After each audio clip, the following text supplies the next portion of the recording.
What is up? Welcome to another edition of the Fantasy Life Podcast. I am Marcus Grant, joined by Dwayne McFarland, and welcome back to the outside, Dwayne. I know you've been in the bunker doing rankings, so hopefully you are seeing the sun, or at least seeing the outdoors down there in Texas. How you doing, man? Yeah, man, I am good. When I'm not podcasting, I have windows right here, so I can always see outside. I don't always necessarily get to touch some grass, as the kids would say, but I'm definitely looking at grass like all day. You know, what's funny though is like that really does help. I remember like I've had different, in different jobs like through my career. Like I've always loved when I've had some sort of view to the outside, and I was in sales for a really long time in medical device and stuff, so I was always driving. Man, like I loved those days. Get up, get in your car, you're outside, even though you may be in your car, you were outside. Like man, I struggle whenever I'm in an environment where I can't see outside. So there's absolutely truth to that. Even though in Texas, like in the summer, you don't even want to touch grass. Like grass doesn't want to touch grass. Like the grass is barely living. It's only living because my water bill's sky high in the summer. But yeah, now we're at the time of the year where it's like when I look out there, I'm like, oh man, I got to make sure I get out there like, before the day's over. No, absolutely. It's why I do try to make it a point to at least take a walk somewhere every day. It's good. It's good for your physical health, good for your mental health, and it clears your head when you're dealing with all these fantasy football numbers that we talk about on a daily basis around here. Which They do uh, get jumbled at times. they do. It's a lot Sometimes to I keep tweet track. them in a jumbled way. Like yesterday, I tweeted like 5 games to look at, and one of them was just I was looking at 2 lines, I guess, and one of the Mhm. games was off, and people immediately they're like, "Man, this is awesome. You got the last game wrong." Of But course. it's nice that people are still at least cool enough to be like, "Wow, all the other information is really good." And like, but the last line, man, like you went cross-eyed. Yes, I did. If you want to know you made a mistake, just tweet something, and Twitter Yes. will gladly tell you that you have screwed something up. We got plenty to talk about today. We will dive into the rankings, which you can check out at fantasylife.com. We will also get into an interesting tweet from JJ Zachariason, the late round quarterback on Twitter, talking about elite quarterbacks and the advantage that they have brought if you have one of them on your roster. It's a tweet that has lived rent free in my head since I saw it. And so I'm glad we're getting a chance to talk about it today. But wanted to start with what is, at least on paper, the game of the week. It is the Bills and the Chiefs. These two teams played an epic playoff game against each other last year, with Patrick Mahomes doing the seemingly impossible and bringing his team back with next to no time left on the clock, thwarting what had been an amazing day from Josh Allen. And it's going to be entertaining on its own. But Dwayne, this is one that's just filled with fantasy goodness potentially. You've got skill position players on both sides. You got two great quarterbacks. This one, look, I know we'll all have fantasy, or at least a lot of us will have fantasy interest on it. But even beyond that, this is one that I'm just looking forward to sitting down and watching this week. Yeah, these are the games we live for. This is probably the matchup of the season, until we get to, the playoffs. Like there'll be some good games then, but like as far as just regular season games we're looking towards, and Mahomes traditionally, has delivered the goods as well. We've had several of these huge games in primetime spots. Remember that game against the Rams like 2 or 3 years ago? There was Mhm. like 100 points scored. All Like right. that's what this could be. Like this year, when I did a lot of my studying in the preseason, one thing I really focused on was just really good quarterback matchups. When we had good quarterbacks against good quarterbacks, and I tried to look at which elite quarterbacks had the most of those, right, where they happened to cross paths with the most others. And Mahomes was one of the top, as you can imagine, because he plays, in the AFC West, and they play the NFC West. Now that's not working out with Stafford and some of these other guys right now, but typically if you have two elite quarterbacks, I mean, you're going to see a 50 plus, point total for Vegas. If you just see two really good quarterbacks, you're going to get 250 point, plus totals. And that's what we have this weekend is a 54 game total right now over at Bet MGM. 28 and a half implied points for the Bills, and then right behind them at 25 and a half, we have the Chiefs. So that was as of yesterday. That line may have moved a little bit since then, but that's sky high. You know that. Like when we see a 54 mark, it's like that's definitely an attention grabber. And like, man, I don't even know how I would bet. I'm not betting, the over or under on this game, but like if I was forced, and I just had to pick, I think I would, you know, typically on a line like this, the odds say you take the under, but Mhm. I just, man, I'm a believer in the over on this one. I mean, look, I've always said, unders aren't fun because you're sort of rooting for failure at that point. So, but you're right, that's a big, big number, and both these teams expected to have high point totals. Did want to ask though about the Chiefs, because the Chiefs are playing pretty good football. They're winning games, but fantasy wise, aside from Mahomes and Travis Kelsey, I don't feel like we have zeroed in on anybody that you can really count on a weekly basis. I know CEH was putting up good numbers, but his usage was so weird. It just feels like this is sort of a two-man team when it comes to fantasy, unless I'm missing something. Yeah, and with Clyde Edwards-Helaire was so funny. Like I just tweet because I've been talking about this utilization for weeks now, and I'm just like I'm just gonna people know I'm not gonna talk about it anymore. So I just tweeted before the game. I will not tweet about CEH. I will not tweet about CEH. I will not tweet about CEH. I wanted to because finally, like he didn't come through, but he almost got there. Like he was Mhm. got to the 1 yard line, but really, like, it's so random when he's in the game because the first thing people will say is they're like, "Well, man, like if your data knew anything, it would know CEH is in there when they're about to score points." And I'm like, "Well, actually, no, he's not. He's out there about 40% of the time whenever they're going to score points." He has been, good, and if you're going to give CEH credit for anything, like it's being in the right place at the right time. Like, and sometimes like that's good enough when you play on the Chiefs. Luck ran out this last weekend. He had his touchdown called back. But yeah, you're right. It's really all about Travis Kelce. If we look at, I was actually just researching Juju and all these guys last night because I was thinking about the same thing. MVS, we've seen a little bit from here over the last couple of games, Marcus. Now he's had a few drops. Drops are not sticky, even for a player like MVS, as much as people may want to bag on him. Most of these receivers, like it's something like it'll come and go. Occasionally, you'll have a player that gets the yips like a Deontay Johnson. And maybe that'll happen with Marquise Valdez-Scantling, but it's really what Patrick Mahomes told us to start the season. He said, "Sorry, fantasy folks, like this is going to be as far as receivers, it's going to change every week, right? It's going to be based on the game plan. It's going to be based on the coverages. So this is a true Kelsey's the superstar kind of thing.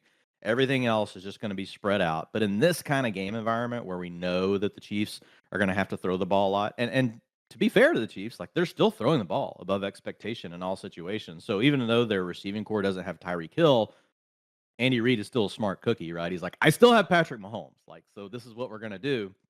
But what I've noticed, a couple things, and I don't know if this will hold. I don't even start talking about these trends. I'm going to talk about it for several players today until about week 5, and that's looking at man and zone coverages. What are teams doing when they face it? What are the defenses that they're playing against? And so when you look at the Bills, they run zone coverage as much as anyone in the NFL. Like they are leading the way with this new charge. We had the analytics rant a couple of weeks ago. Like that's being led by the Bills. The Bills are they're playing the shift in baseball right now. Like they're just saying you're not going to beat us over the top. And the cool thing is Kansas City, they've basically adapted their offense to say, okay, fine. We know people are not going to let us, beat them over the top. So we're just going to spread the ball around. We're going to go underneath. The one thing I did notice, and this does not go back over Juju Smith-Schuster's career, so it could just be noise, but I noticed this year that whenever they face zone coverages, heavy zone coverage, like he's about a 6% increase on his target share versus man. And so that's something that, I may lean into like a little bit this weekend. It's more of I would say is if you've got a decision to make and you just need a tiebreaker, right? It's that kind of information. I wouldn't say this is necessarily predictive. There's a couple players we're going to talk about here in a little bit. I feel much more strongly about, but that's one note that I took down. MVS, he's getting his 18, 19% target share about where we thought we would be. And it's not the worst thing, man. When you got an offense that throws as much as Kansas City, you can live on that. But to your point, it's really about Kelce. It's kind of anybody's guess each week which other guy may pop up. I do think this is a week though where you can sort of believe in them a little bit more because, as you mentioned, the high point Yeah. total, the fact that both these teams are expected to get up and down the field and score frequently, which means that I think for the Chiefs, you're going to see a lot more people involved. I know fantasy darling Sky Moore hasn't really been a part of it yet, so I don't know if I Hey, can but improving include for him. folks, if you're playing in a deep league, I know we don't normally talk about a lot of these really like, deep waiver wire nuggets. Like Sky Moore's utilization has been improving over the last 2 weeks. And remember, McCole Hartman still is not, he's still not performing well. He's never performed well. In fact, like the thing I know Mecole Hardman most for is if I see Patrick Mahomes like do this, like usually the camera on the other end immediately pans to Mecole Hardman. Like, dude, what route are you running? Like, it's not, it's the wrong route. Like, you're not doing the right thing. Like, it's kind of a running joke like Ian Harditz and I used to have over on the PFF fantasy podcast. Like, it was a matter of who was going to bring up the hand throw up, right, with Mahomes to Hardman first. And we were never short of it. It was like once every game we would get a new clip that we could put out there. So I think there's still a chance, man, for Sky Moore by the time we get to the bye week and come out of it.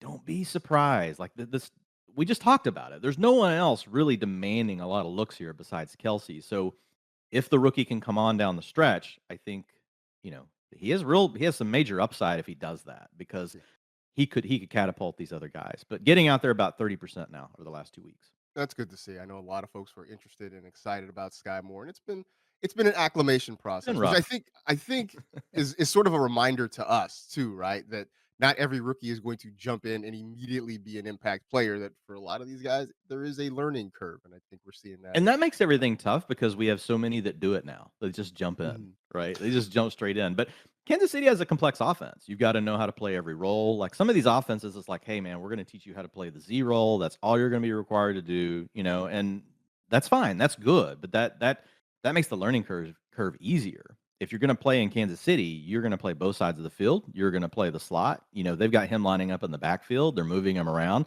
So there's a lot for him to take in. There's still a possibility that that's really what's going on. It's just a playbook thing. Yeah, and you know what? I feel like we talk about rookies jumping in, and I feel like the 2014 draft sort of ruined us in a lot of ways because we had Oh Mike man. Evans in that draft, we had OBJ in that draft. I mean, Brandon Cooks came out and has had a very good career. It's just like we saw all these rookies come in and immediately make an impact, and I think that's just sort of wrecked our expectations for everybody since then. So we'll see what happens with Sky Moore as we get further down the road. That feels like a good spot to get to the rankings talk, and we'll get through as many as we can across the four major positions here.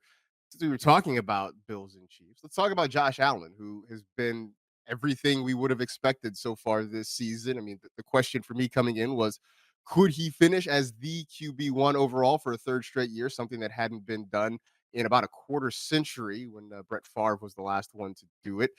But so far, I mean, there's really nothing to complain about with Josh Allen, right? I mean, he continues to be sort of the gold standard at quarterback, and I mean, he's beyond matchup proof. There's just I just I'm giving you an opportunity to hurl superlatives at Josh Allen here right now.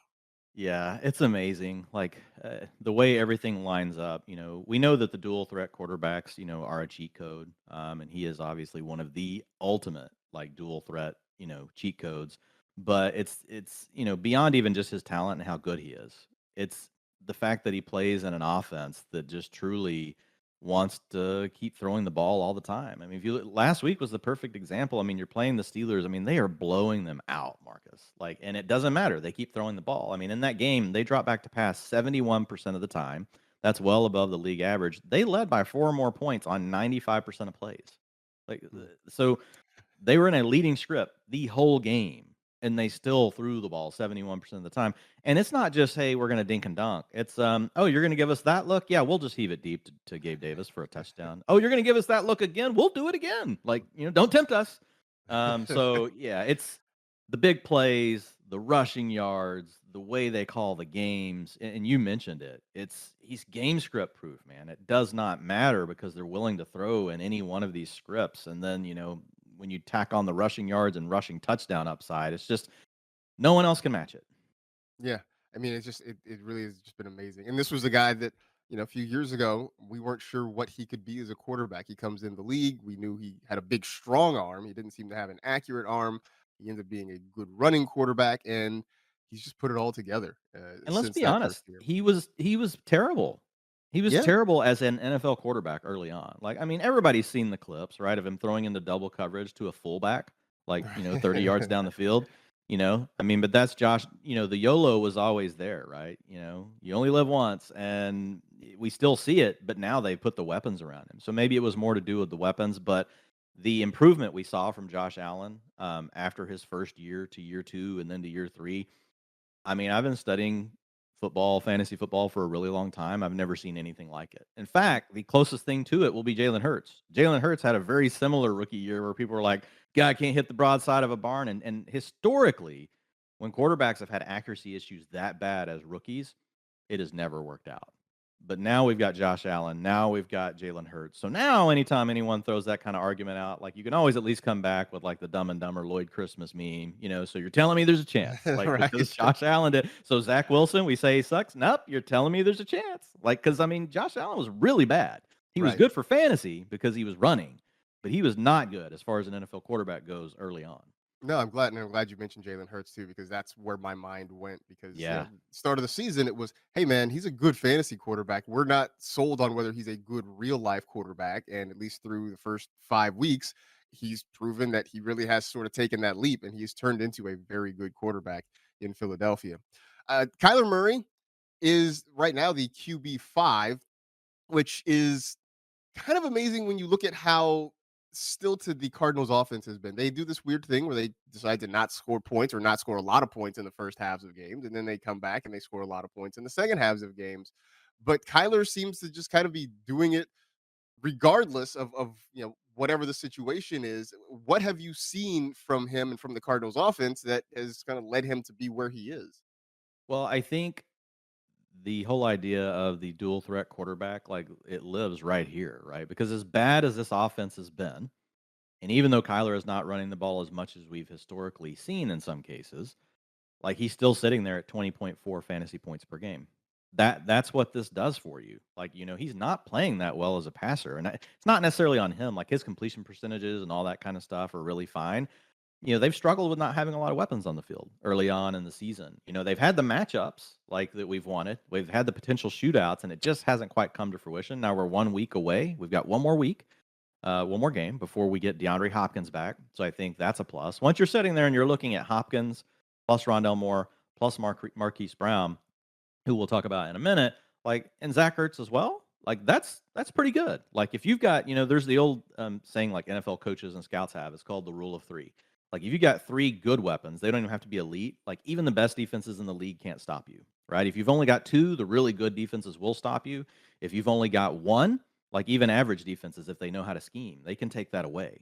That's why you see a lot of these teams only have one really good weapon. They go to a lot of they typically try to have a good ground game. They use play action. They use other ways to try to create efficiency and room for that said receiver. Devontae Adams is a great example of that. Like you have to be a really good player as well, but the team has to work hard to scheme things up. Whereas if you've got 3 to 4 players, that's a lot better. And let's be honest, like when we look at Cliff Kingsbury, like how much faith do we really have for this guy to scheme up a lot? So it's like we just need all the weapons there, and then just let Kyler Murray do Kyler Murray things. I think you're going to see an improvement from Kyler Murray down the stretch, and it's just playing probabilities, to be honest, Marcus. Like it's just a situation where he's such a good scrambler. They can get him involved a little bit more in design runs. I know they want to keep him healthy. But once he has the weapons, like I think it's going to be really hard for Kyler to not, produce. And this week we get another shootout situation. Yes. 50.5 points game total. If you look at them, if you look at the implied points for the Cardinals, 26.5. That's actually higher than the Chiefs that we just talked about. 4 patty cakes, Mahomes. And if we look at the defensive coverage grade, 42 overall for Arizona. For Seattle. So that's the worst in the NFL. Actually, that's the second worst. Arizona has the worst. So we have the 2 worst PFF coverage grades going head to head. No one can cover anyone. Like, yes, they do a decent job. Arizona does have a corner, but like overall, like what they give up, through the air, or sorry, Seattle, overall, what they give up through the air, is a lot. So it's a situation where I think I want to be all in on Kyler as much as I can this weekend. Geno makes his first appearance in my top 12 this week. He's at QB 9 because of the matchup against the Cardinals secondary that does rank as the last place secondary at PFF. I mean, who would have thought that we'd be talking about a Kyler Murray Geno Smith matchup in Week 6 as one to keep our eye on? But this is where we are because the Seahawks have been better than expected. Geno has been better than expected, and the Cardinals are basically doing what the Cardinals do, even if it hasn't been maybe as pretty to watch as we're used to seeing in past years. Um, want to get to the running backs here because Christian McCaffrey has been okay despite how bad the Panthers have been so far this season. He's still managed to sort of keep his fantasy production afloat. Matt Rule is gone, but Ben McAdoo is still there calling the play. So I don't know how much that changes anything, but maybe, just maybe, with Steve Wilkes there coming in and saying he wants to run the football more, maybe we can get back to having some of those big blow up Christian McCaffrey games that we're used to seeing. Yeah, and I think the big thing for McCaffrey just is keeping him alive in the passing game. Giving him all those carries inside the tackle, inside the tackle box. Like I'm honestly fine. Like if they want to give him less of those, I would be good with like 10 rushing attempts a game and like 12 targets. Like that probably keeps him healthy for the season and keeps his fantasy outcomes where we want them. I think the real shakeup is like if we don't have Baker, right? We're Baker. I know he got his second MRI. He is trying to stay on the field because Baker knows like he is hanging by a thread, man. If anybody comes out and shows any ounce of competence, it's Dunsky. Like it's Mhm. over. I mean, Sam Darnold, if he could come out, or PJ Walker this weekend, if he comes out and throws just for 250 yards, not a lot in today's NFL. Well, maybe it is a lot with everybody going to zone defense again. That's the thing. We're going back the other way. Like that's probably enough. Like to be like, well, crap, like this is better than Baker. So with McCaffrey though, the big thing is like on the surface, like you have a really tough matchup. The Rams are the number one PFF run grade defense at 82.5. But the beauty is they play a ton of zone coverage. So 85% of the time they're in zone. And one thing that I found over the last several years, having access to cool data like this with PFF, like I've done a lot of research on it. If you play these zone heavy teams, what typically happens is targets spread out. So if you're a team that normally has a wide receiver getting 27, 28% target share, they almost never get that. Like, I don't want to say almost never because there are definitely instances where they do, but if you average things out over time, like that target share goes down. So it goes up elsewhere. Where does it usually go up? Usually goes up at running back, usually goes up at the tight end position, or just to another receiver that doesn't get as much. When you're playing heavy zone teams, it comes back to quarterbacks being in their progression a lot more. If you get man-on-man coverage and your best receiver outside has the man-on-man situation, where are you going? Like you just go there. Like that's where you need to go. Most receivers, when they get single man coverage, like you see their target share spike through the roof. Like it'll go up into the 40% range for the really good ones.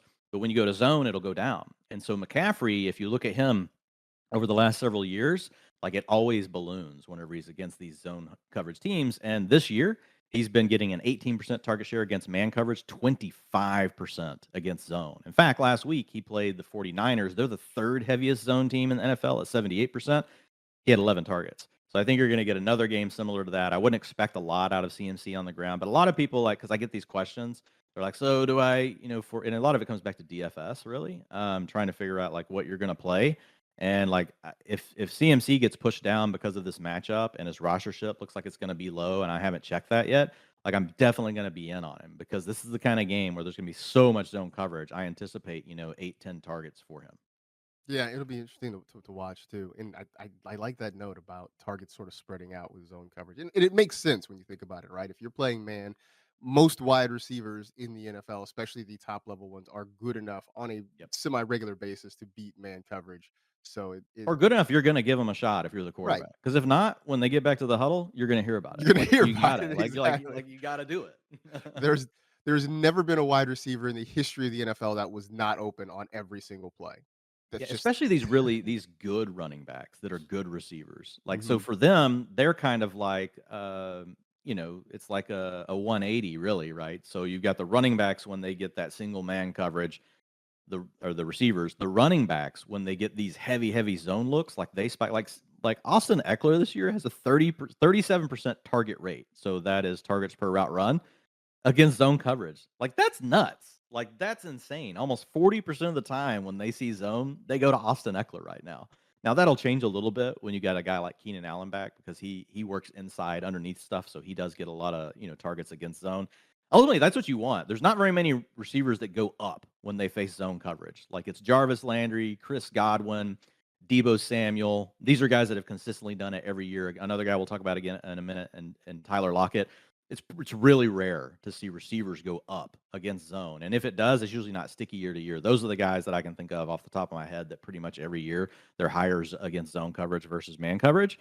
But these running backs like this, man, like 37% target rate to Austin Eckler. Like it's insane. He also, we're not covering him today, but he also he plays in a heavy zone matchup this weekend against the Broncos. They're like the fifth most zone. It's nice though to see Eckler kind of come to life the last couple of weeks after everybody had a Oh mild yeah. panic over him. The I was first having a he mild scored, panic. didn't He's score a getting those touchdown the carries first three inside the weeks. 5. Yeah. Yeah, and everybody was sort of like, "What's going on?" And then the last 2 weeks, he reminded us, "Oh yeah, that's." I mean, I think he went from RB 13 at the end of week 3 to now the RB 1, or at least was the RB His one at one usage point. did change, and he was also not playing great. Like now, the explosive runs have been there. Now, the explosive rushing plays have been there. He's had some really good matchups as well over the last couple of games. But like he's getting the carries inside the 5 now. Like he was not before. Like he was getting some of the snaps, but no touches inside the 5. So they've changed the way they're using him as well, and so he's playing better. They've had good matchups, changed the way they're using him. Amazing what that will do for a fantasy football output. No kidding. And now I'm sure it makes his podcasting life easier too, because he doesn't have to be asked by our pal Matt Harmon, like, "What's going on with the offense?" So now he can just sit in there and say, "Hey, things are going great. I love it." I could just be like, I'm the number one RBO. I'm the RB1 overall. What's Right, up? exactly. Enough said. Next question. Let's move on. Brees Hall has really started to take over. And I know you were on top of it early. A lot of other folks have really sort of tuned in to what Brees Hall is doing. I still contend Michael Carter's never completely going away, but Dwayne, the way Brees Hall is playing, I'm imagining that Carter's share is going to continue to diminish because Hall has just been so efficient and so good lately. Yeah, and look, Carter is a really good player, so this says a lot. I say really good. He's a good player. Like he would be in a larger role on a lot of teams, to be honest. But Brees Hall has forced this. So this is something you really love to see out of a young player, especially one that has the draft capital, the high end draft capital. Like you can't really ask for much more. Like so, the thing that when I've gone back and really studied, like what are the typical running backs, especially in a PPR, half PPR, what's the profile that we're looking for if you want to have a shot at finding somebody that could be next year in the top six conversation? And it really comes back to can they create explosive plays? Because that gives them insulation. If they're in a bad offense, they can still score from anywhere. And then if they're in a good offense, it just amplifies everything, right? Then number two is really the fact that they can be very involved in their passing game. And Brees Hall has checked both of those boxes with flying colors. He checked those boxes in college, so we're just getting another data point confirming priors. That's always good as well, right? Sometimes you'll see something new from a player, and you have to take it into account, and then like you kind of start weighting it more and more the more it happens. But like with Hall, everything we expected from him based on his college profile, like he has done, and he is actually, I would say he's above where we thought he would be because he had to take this role away from Michael Carter, a good player. And so when you look at him, he ranks fifth in targets per route run, on the season for running backs at where did I have him? Anyway, it's like 23%, I believe. Yeah. No, 29%. Goodness. 29%, man. Like that's insane. And then if you look at him from a 10 plus, rush attempts, so the explosive rushing plays, he's at 18%. That is the sixth best in the NFL. So he's in the top, for both the things that we care about the most. And again, like it just matches what we thought we were going to see, from Brees Hall. So that just makes it that much stronger. Yeah, it's been very good to see him really sort of take command in that backfield. And we're still sort of figuring some things out with the Jets since Zach Wilson's come back. It's been a little inconsistent in the passing game, but knowing Brees Hall is there every single week gives us at least a little bit of confidence and somewhere we can go in the offense. And I jumped ahead on Hall last week, way above industry consensus, and it's kind of Mm. caught up now, but it's still like, he's right there in the top 12 again. He has a good matchup this week. The Packers are the second worst run defense at a PFF grade of 44.2, but then also they love to deploy the zone looks that we just talked about. So Brees Hall, we talked about his 29% targets per route run. 28%. It's basically even against zone, but we're still early in his career. Like most of the time, it's probably going to be better against zone. So everything stacks up really well for Brees Hall, and the fact that the Packers they're not putting anybody away. Like the Giants beat them. I think I know the Jets have a worse record than the Giants, but let's like come clean on this. Like the Jets have a way better roster. Like I Right. mean, there is no comparison between the two rosters. The Giants have Saquon Barkley, and that's it. The Like they Giants still being need a 4-1. quarterback. They don't have receivers. They have nothing. Like the Jets, like every player the Jets have, like they would all start on the Giants. Besides, Saquon's obviously, would have something to say about that. But like all these skill players are better on the Jets. The Giants being 4-1 is maybe the biggest mystery of the season so far. I NFC mean, East, it's funny, like when you watch TV and it's like, yeah, the NFC East is back. You're like, it's not. Like it's not. I It's mean, like not. This is a complete freaking mirage. the Some of this Eagles are stuff may good, live on. Some good coaching going on. The Eagles right? are it, man. The It's Eagles the are Eagles. good. The Cowboys Cowboys, could get good. right? They have some pieces, but yeah, I mean, the Commanders we know are bad, and the Giants are kind of a head scratcher through the first 5 weeks of the season. Speaking of head scratchers, Devin Singletary, and we've talked about him a lot and raved about his usage, all the opportunity he's getting, the fact that he's dominating the Bills' backfield, but it hasn't always translated into actual fantasy production. This I'm not going to say this is a put up or shut up week for him against the Chiefs, but in a game where we're expecting a lot of points and a whole lot of offense, it feels like if it doesn't happen this week, then we really do have to start to kind of question him a little bit, right? Yeah, so, last week we were really in because we had the 2 huge utilization weeks, where he was up like over 70% of the snaps. They were giving him everything. But in the game script lived true to where really Vegas had it projected. They were 14-point favorites, against the Steelers. So it was a situation where that played out, and they got James Cook and Zach Moss more involved at the end of the game. And now I went back and researched that, and it's something that we've actually seen in all three of the games where they've really led. In fact, Singletary 77% snap share whenever they are trailing by 4 or more, or when the game is within 3. Now, whenever you go to that leading script, that drops. So we've got a game this weekend, like we talked about earlier, where you're going to be in a matchup, with the Chiefs. We expect a lot of points. So this is the perfect game for Devin Singletary. So I'm ahead of consensus again. This week in my ranks, I think I'm 3 or 4 running backs ahead of where I went and checked Fantasy Pros, where most people have him ranked right now. So I think this is still a week where it's a smash play. Like this is the exact kind of game script that we want for Singletary. And we've also got a better secondary. The Chiefs have been pretty decent, on the back end. The Steelers haven't been bad, but they depend on 1 or 2 players to make everything work. Like this, a more cohesive unit is what I would say. The Chiefs secondary looks like, and what we've seen is in those scenarios we've seen them go underneath more often, like to Singletary in the passing game. In the 2 games before, we saw an 18 and 19% target share. Last week we saw also, despite in addition to the leading script, we saw Buffalo just keep pushing the ball down the field because the Steelers, for whatever reason, thought, no, we're going to challenge Josh Allen, like to throw the ball down the field. Like, bad plan. Like, Good luck bad with that. plan. You would much rather Singletary be catching passes underneath all day. I mean, I promise. I mean, respect, I guess, like for giving it a shot, giving it the old college try. But I would not expect the Chiefs to come out and play the same kind of style, because they know they don't have quite the same firepower with Tyreek Hill gone. They're going to want to keep this game in striking distance at all times. Yeah, you would have thought though, after giving up a bomb to Gabe Davis pretty much right at the start of the game, and then giving up a second one later, I would have said, hey, maybe don't do that anymore. But Man, what that about was it? just nuts. Backed into their end. And as soon as you see that, if you're playing any DFS or anything today, or if you play, I play in too many leagues. Let's like, I mean, it is what it is. I play in, not counting best ball, managed leagues. I've got over 30, and then I've got a ton of Mhm. best ball on top of that. I play some DFS, but like as soon as you see that, you look up, I'm over here like looking at something else, see that play happen. I'm like, okay, like if you don't have Gabe Davis, it's going to be a long day. And then like Right. within 45 minutes, you see the same thing again. You're like, huh, well, yep, you got to have Gabe Davis Gotta today, have or him you today. are losing. Yeah, it's always weird when you see like 2 big passes and you think, are they showing a replay? And you're like, no, this is actually That's the this is same actually one. happening now. Oh, Red Zone must have done that thing where they accidentally left it on the other channel when they went to a game break and showed a Right. replay. Yeah. Oh no, that's actually a No, new one. no, this is actually happening right now. Like, okay, all right, there you go. Um, James Conner dealing with a rib issue. Daryl Williams also banged up as well, though I would suggest that Benjamin was already pushing him for that number 2 running back spot. But this is a big opportunity, Dwayne, against a bad Seahawks defense for Benjamin to get some volume. I know it's kind of a short-term play for a lot of folks, but with bye week starting, he is a viable option in week 6. Yeah, if we have James Conner and Daryl Williams out, which Daryl Williams is doubtful. It started off the day with he's not playing, and then it changed to doubtful. It went from out to doubt. So he's probably not playing. It's really just this all hinges on James Conner. He's got the rib issue. We know how tricky the rib stuff can be for the running backs. We saw Kamara lose a game to that.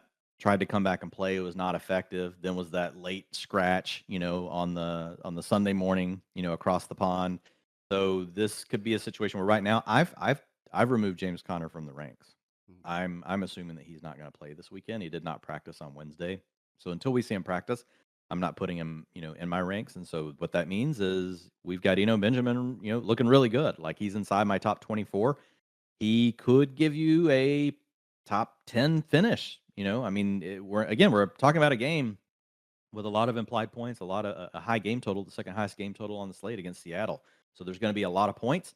Benjamin's a guy you already mentioned that can get involved in the passing game. So I think there's really a lot to like here, with Eno Benjamin. And maybe, just maybe, in a situation like this, he can carve out a little bit more, work for the rest of the season. I mean, when we look at James Conner, like we've got a pretty long track record of injuries and being dinged up. So I think it would honestly be something that could potentially be a good thing for James Conner over the course of the season to have someone to spell him a little bit. Not that we want to lose a lot of fantasy points, but I mean, health, and availability still is the number one thing we need for fantasy.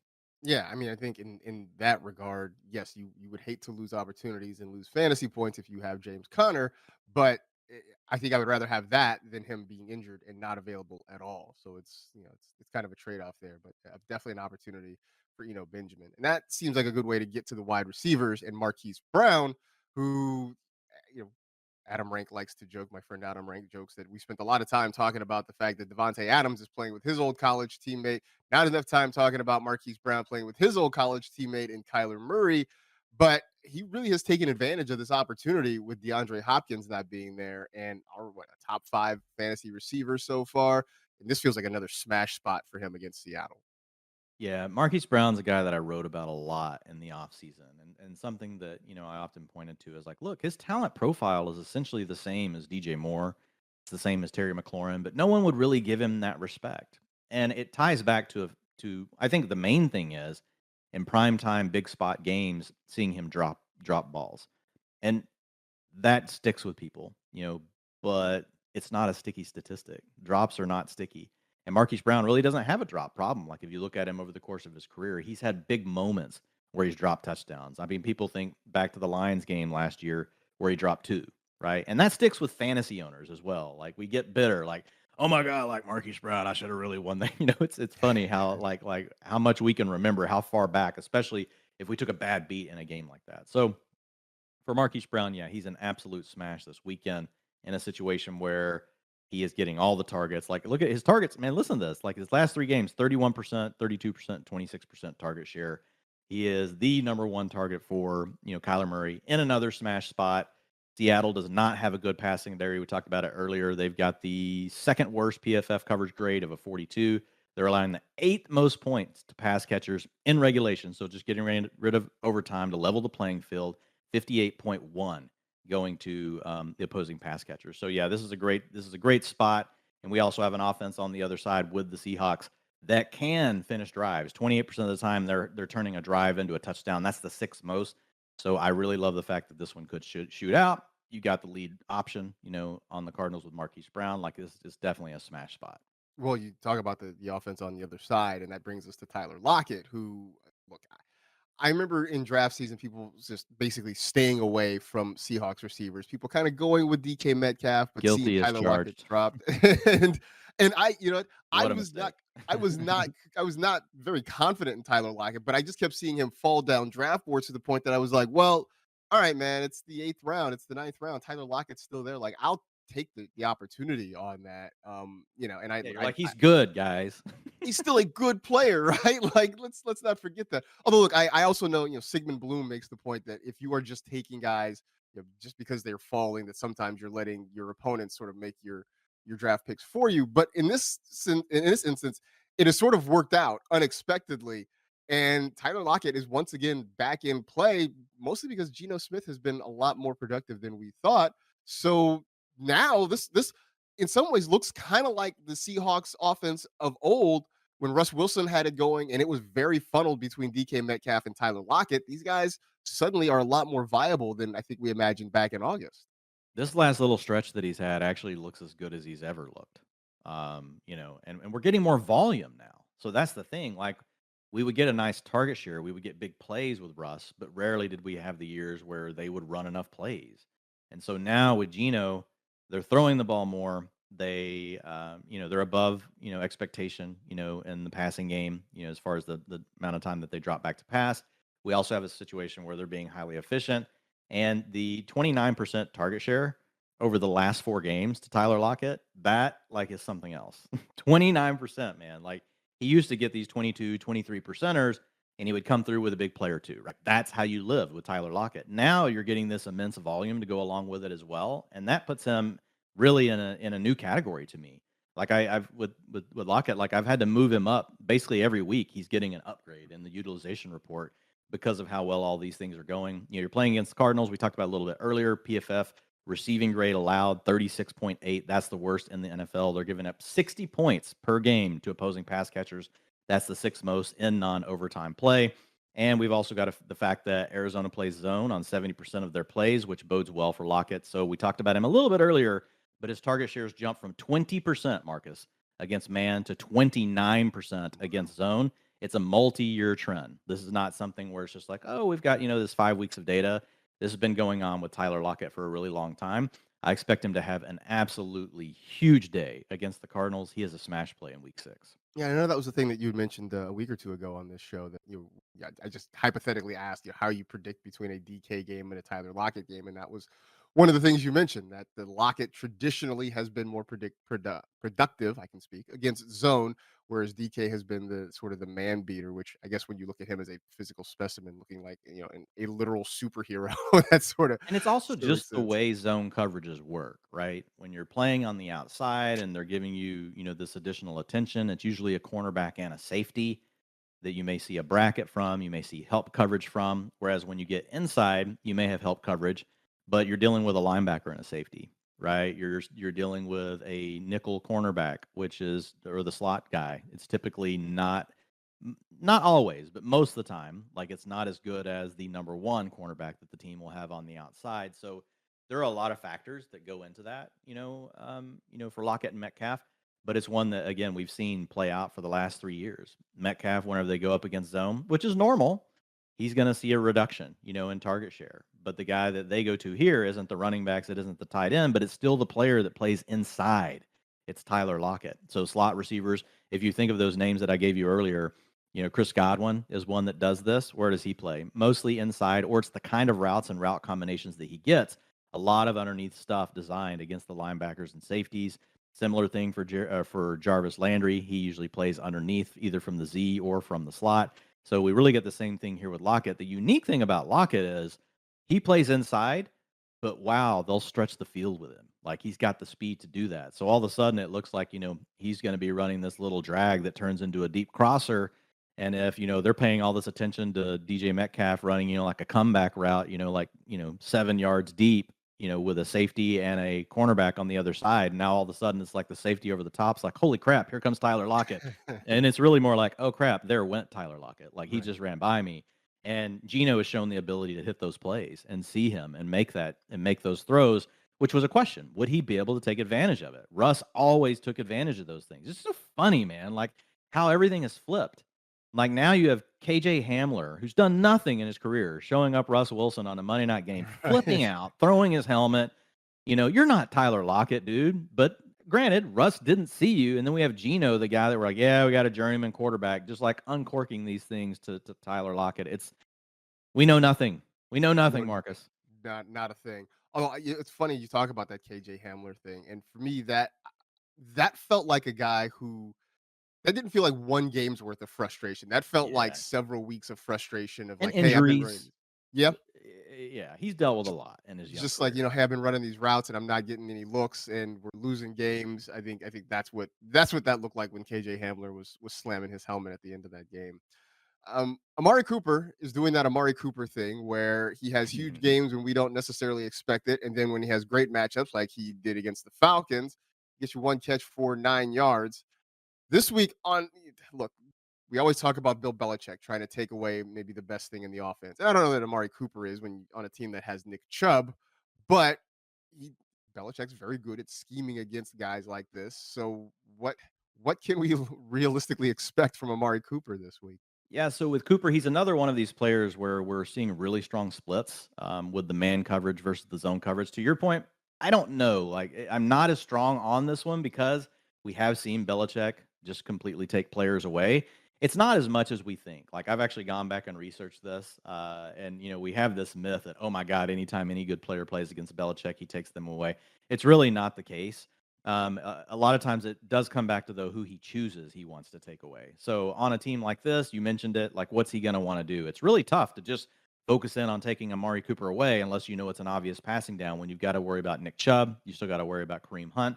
The ground game sets up everything for the Browns. So even though the Patriots may want to do some things with Amari Cooper, it's not going to be a situation where I would expect to see a ton of extra help because of what they got to deal with the running game.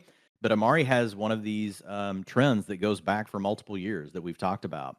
So he is registered, and these are his deltas. Man, when he's playing against man coverage versus zone coverage, what his target share is. So it's 6% above, then 9 percentage points above, and then 12% above. So All of the last 3 seasons, we've seen that. And then if you look at this year, he's sitting 18%, higher in man coverage target share versus zone coverage target share. So they tend to go more to David Njoku, get the running backs involved, sometimes get, the other receiver involved when they're facing zone. But when they see man, and the Patriots run 40% man coverage, so that's the fourth most in the NFL, there's going to be some extra opportunities here based on that alone for Amari. And I just like the way the Browns are running, man. So I'm going to buy into Amari Cooper over the narrative that the Patriots are going to be able to take him away because of this run game. And look, you mentioned they're playing really well right now. I mean, we're not talking about Jacoby Brissett the same way we're talking about Geno Smith, but he's done his part to sort of keep this team afloat and to keep them going. And kudos to Yeah, him man. Like for a good you're so start. right on that. Like Brissett is not getting enough credit. Like, yeah, he's not. He's still getting to play the role of a game manager, but he's firing some bullets in there. Like I've gone back and watched a lot of Amari Cooper stuff, just because he's fun to watch, man. When you watch Amari's not going to blow past you and beat you downfield. Amari is not a big contested catch guy, but man, his tool that's in the toolbox, like he might be the best at it, and that is that ability to set up a DB against press coverage right away. He's got, and he's talked about this. Like he has something like 25 different releases. Hmm. Like, I mean, what? I mean, like most and then it makes you like with these other receivers that can't beat press. You're like, dude, just go watch Amari Cooper. Like, I mean, I get it. Like, there's obviously like some skill there. Some people's feet just don't work the way Amari Cooper's feet work. And he's also a strong guy. He's a bigger guy. This is not like a 180-pound guy trying to win by finesse. He can also, use his strength to his advantage, but he's a real beauty to watch. But yeah, Brissett, I've watched. He's got major confidence in Amari. He knows that Amari can beat the coverage, and he has no problem when his back foot hits. He's letting it rip and sending it to Cooper with confidence. So last one I want to get to here, and it's fantasy football's favorite or maybe least favorite chaos agent, Taysom Hill, who had another Taysom game, much to the Chaos chagrin agent. of I love anybody it. who started Alvin Kamara this past week. But there is talk in New Orleans that they do want to get him more involved in the offense. I sort of come to the conclusion that if you're streaming tight ends, you could do worse than Taysom because yes, the floor is frighteningly low, but the ceiling is really high when he starts doing Taysom Hill type things. And streaming tight end is such a crapshoot right now that maybe it's not all bad. Maybe we can start to buy into Taysom. I can't believe I'm saying this. We start to buy into Taysom time a little bit.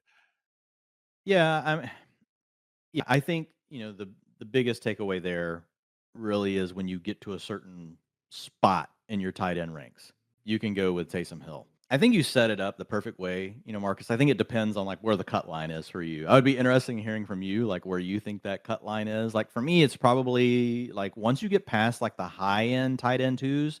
We talk about the low end tight end ones, the high end tight end twos. Basically, you're gambling on who's going to score a touchdown. Most of those guys are probably going to have like 3 to 4 receptions in a game, but still, like if those guys can consistently give you, 6, 7 points plus the chance to score, 12 to 13, like I think once you get past that group, it's where you really got to look at Taysom. I just want people to not get carried away. Like in week 2, he scored 1.4 points. In week 3, he may not have played that week. I can't remember. He had an injury, but 0 points. The week after, he scored like 4 fantasy points. Then he scored 34. Right. I get it. The coaches say they want him to be more involved. Guess what? You need a damn good game script to keep Taysom Hill involved. The game script has got to be going your way. You got to be in a scenario where you can move the football that way, and they did really well against the Seahawks, and they were able to stay in the game. It was a high-scoring game. I mean, they dominated time of possession, and a lot of it was because of Alvin Kamara and because of Taysom Hill. But I just wouldn't get overly carried away. Like we love the FFPC folks, and I play in a lot of I have like 28 teams over there this year, 27 teams, something like that. And man, people went nuts on Taysom Hill last night. Nuts. I hope I'm playing the people that put Taysom Hill in their lineup this week. I will take the risk. I'm okay with it. Again, I think it's fine at a certain point. He had 34 fantasy points last week, but he's got to play more, man. He's got to play more to be able to really sustain this. And I just don't see a path for him to be on the field as much as he's going to need to be. Well, he's got to play more, and he's got to play more in a way that's relevant to us. It's they're moving him around, which makes him kind of an interesting chess piece for the Saints. but it also makes it hard for us to pinpoint what his role is going to be, what he's going to do. Are they lining him up actually at tight end? Is he going to be a wildcat quarterback? Is he going to throw a pass or two? It sort of makes it hard to kind of figure out what his role, what his usage is going to be. But I'll say this: after you get past, say, the first 10 or 12 tight ends, it really is kind of a coin flip where you go the rest of the way. And so I think that's what gives Taysom Hill his value. And again, maybe it's the frustration of people who are streaming tight ends right now, but you look at it and you're like, hey, like I said, the floor is crazy low.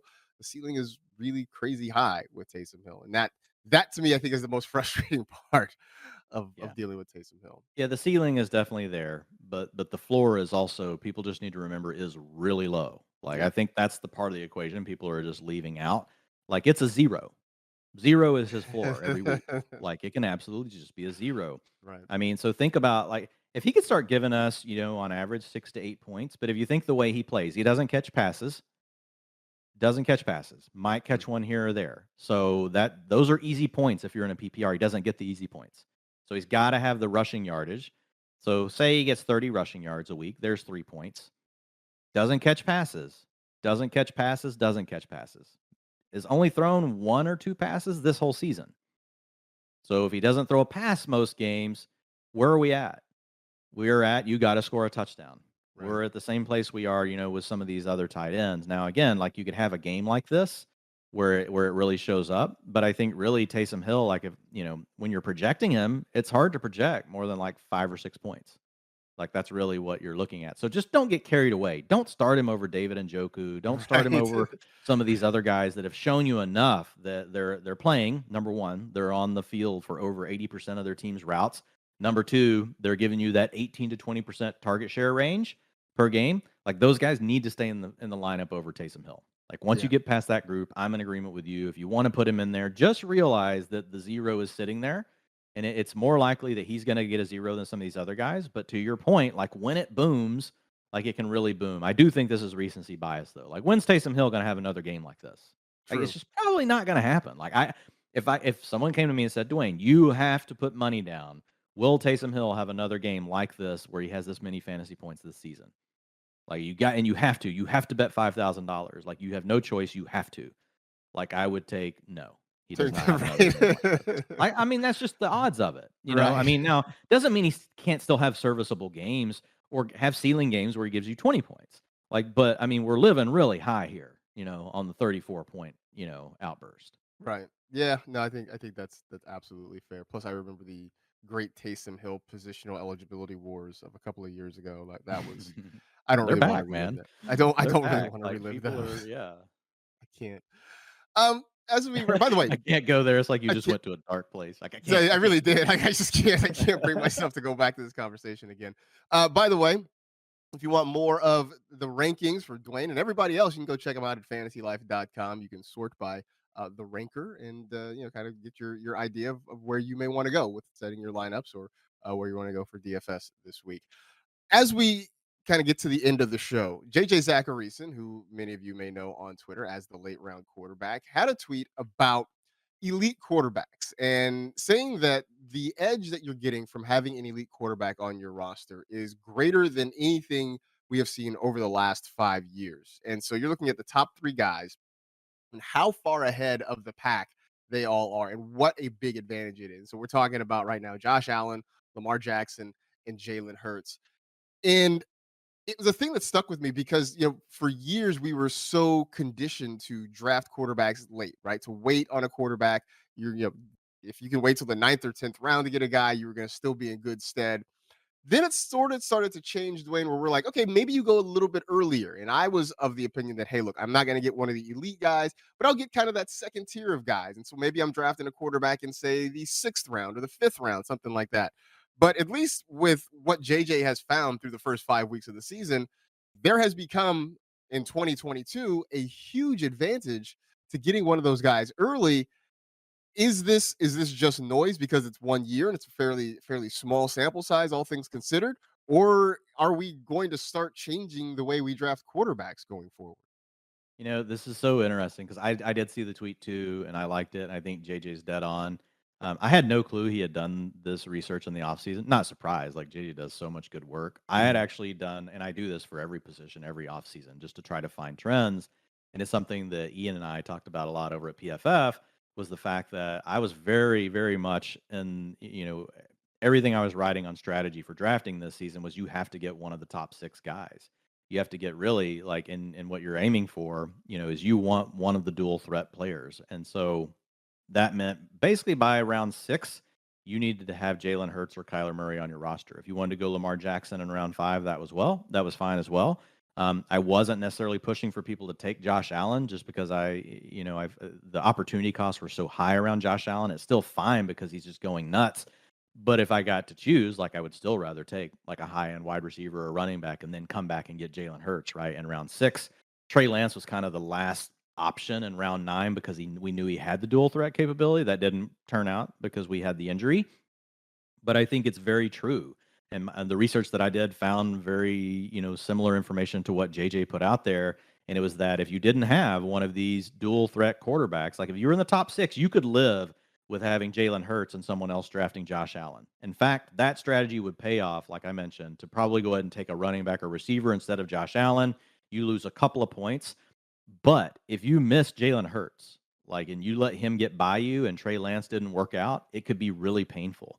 Now, the way this season has worked out, and that's because like the delta between the top scoring quarterback and the number 12 quarterback has grown over the last 4 seasons. The delta between the top scoring quarterback and the number 5 or 6 quarterback, dual threat guys, has not grown. They've grown together. So while like number 1 has gotten higher and higher, every year, number 5 or 6 has also gotten higher and higher. And really, it does tie back to these guys that can run the ball and play in prolific offenses. So the idea being, yeah, you might give up a couple of points to a game if you have Kyler Murray versus Josh Allen. Now that's more than that right now. Josh Allen's scoring 30 points a game and Kyler's scoring 20. I would expect Kyler to be more around 25 for the rest of the season, and Josh Allen to be more around a 27. So I think that'll still be okay, in the end when everything shakes out. But whenever you compare that to what we're getting from the number 12 quarterback, 17 points a game right now from Derek Carr. You're getting 30 points a game from Josh Allen, 27 points a game from Lamar Jackson. Back in the older days, we were not as good, number 1, at projecting who was going to be the number 1 quarterback, every year, or who were going to be the consistent top 6, not necessarily the number 1, because we didn't have as many guys that ran the ball. So it's much easier to project these guys. Like last year, I remember talking about Jalen Hurts, and everybody said, back to oh, he sucks. He can't throw a forward pass. I'm like, guys, he's going to rush for 800 yards. That alone means he's a top 8 quarterback. If he somehow falls out of bed and gets even marginally better at throwing the football, and they had added Devonta Smith in the rookie class, he's improved his weapons. Like, there's no way he's not a top 6 quarterback. Like, it's just happening. Like, and you can feel very confident about it because the data is very, very strong on these guys. I think we have something else though that's like exacerbating this problem this year, and that is the fact that Tom Brady so far. So the guys right after that group, if you've decided, okay, fine, I missed out on Jalen Hurts, my backup plan is I'm going to take Tom Brady. I'm going to take Matthew Stafford. I'm going to take Russell Wilson. No, you're not. Like that. That has been the even bigger difference in my opinion. The data that I'm seeing this year actually pretty much mirrors what we've already seen. These quarterbacks are slightly ahead of pace, and they probably will regress a little bit. These top 6. I would also expect some of these other guys that are lower, Tom Brady being one of them. I think he'll get back on track. But if you were depending on Russell Wilson, I think that's probably over. Like I don't think it's happening. Like it could still happen. Russell Wilson like got a long track record, but I mean we talked about him on the last pod. You can just release him. Yeah. So I think there's just multiple factors going on. You've got the quarterbacks up top, up to a really hot start. You've got this trend, multi-year trend, that you need the dual threat quarterback. They've been worth more than the QB 12, if we're talking about a 12-team league.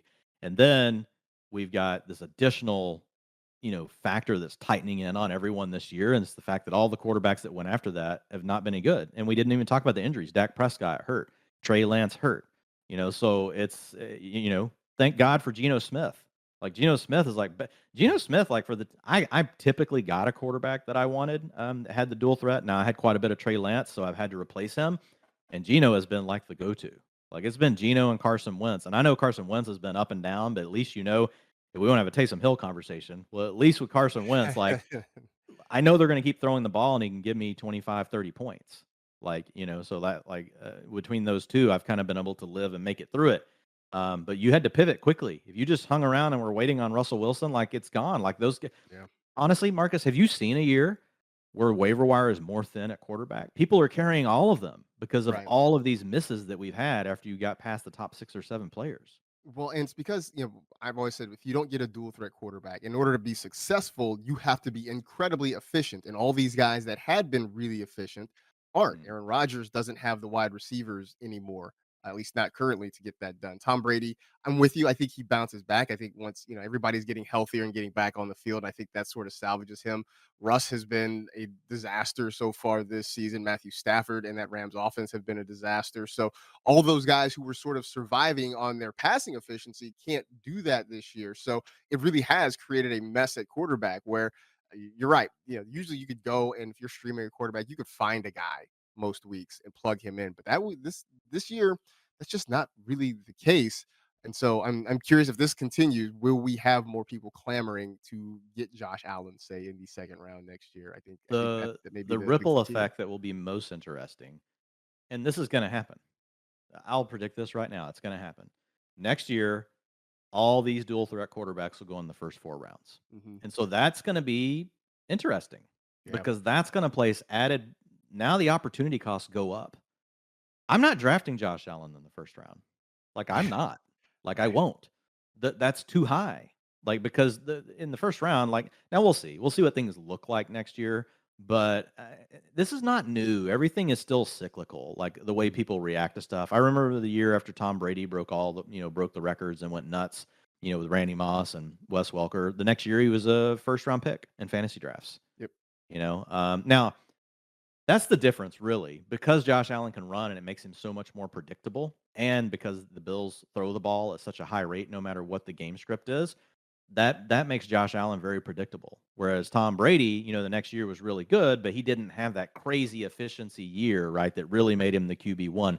That's the difference now. You needed the crazy outlier year where the really good quarterbacks just also got really lucky in a year.